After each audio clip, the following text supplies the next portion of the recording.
Breakthrough, the neural basis of sensory hypersensitivity. A new study may explain why people with autism are often highly sensitive to light and noise. I'm Steve Blair. Welcome to Breakthroughs. Many people with autism spectrum disorders are highly sensitive to light, noise, and other sensory input. A new study in mice reveals a neural circuit that appears to underlie this hypersensitivity, offering a possible strategy for developing new treatments. MIT and Brown University neuroscientists found that mice lacking a protein called SHANK3, which has been previously linked with autism, were more sensitive to a touch on their whiskers than genetically normal mice. These SHANK3 deficient mice also had overactive excitatory neurons in a region of the brain called the somatosensory cortex, which the researchers believe accounts for their overreactivity. There are currently no treatments for sensory hypersensitivity, but the researchers believe that uncovering the cellular basis for this sensitivity may help scientists to develop potential treatments. The SHANK3 protein is important for the function of synapses, connections that allow neurons to communicate with each other. Feng has previously shown that mice lacking the SHANK3 gene display many traits associated with autism, including avoidance of social interaction and compulsive repetitive behavior. In the new study, Feng and his colleagues set out to study whether these mice also show sensory hypersensitivity.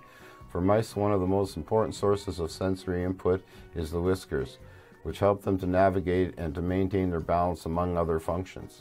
The researchers developed a way to develop the mice sensitivity to slight deflections of their whiskers, and then trained the mutant SHANK3 mice and normal, wild-type mice to display behaviors that signal that they felt a touch to their whiskers. They found that the mice that were missing SHANK3 accurately reported very slight deflections that were not noticed by normal mice. They were very sensitive to weak sensory input, which barely can be detected by wild-type mice, Feng says. That is a direct indication that they have sensory overreactivity. Once they had established that mutant mice experience sensory hypersensitivity, the researchers set out to analyze the underlying neuroactivity. To do that, they used an imaging technique that can measure calcium levels, which indicate neural activity in specific cell types. They found that when the mice whiskers were touched, excitatory neurons in the somatosensory cortex were overactive. This was somewhat surprising because when SHANK3 is missing, synaptic activity should drop. That led the researchers to hypothesize that the root of the problem was low levels of SHANK3 in the inhibitory neurons that normally turn down the activity of excitatory neurons. Under that hypothesis, diminishing those inhibitory neurons actively would allow excitatory neurons to go unchecked, leading to sensory hypersensitivity.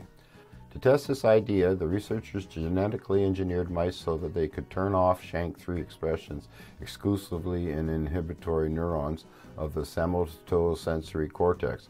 As they had suspected, they found that in these mice, excitatory neurons were overactive, even though those neurons had normal levels of SHANK3. If you only delete SHANK3 in the inhibitory neurons in the somatosensory cortex, and the rest of the brain and the body is normal, you see a similar phenomenon when you have hyperactive excitatory neurons and increased sensory sensitivity in these mice, Feng said. The results suggest that reestablishing normal levels of neuron activity could reverse this kind of hypersensitivity, Feng said. That gives us a cellular target for how in the future we could potentially modulate the inhibitory neuron activity level, which might be beneficial to correct this sensory abnormality, he says. Many other studies in mice have linked defects in inhibitory neurons to neurological disorders, including Fragile X syndrome and Rett syndrome, as well as autism. Our study is one of several that provide a direct and causative link between inhibitory defects and sensory abnormality, in this model at least, Feng said. It provides further evidence to support inhibitory neuron defects as one of the key mechanisms in models of autism spectrum disorders. Wow, I'll leave a link in the description to the full article, and as usual, please like, subscribe, share, and take care.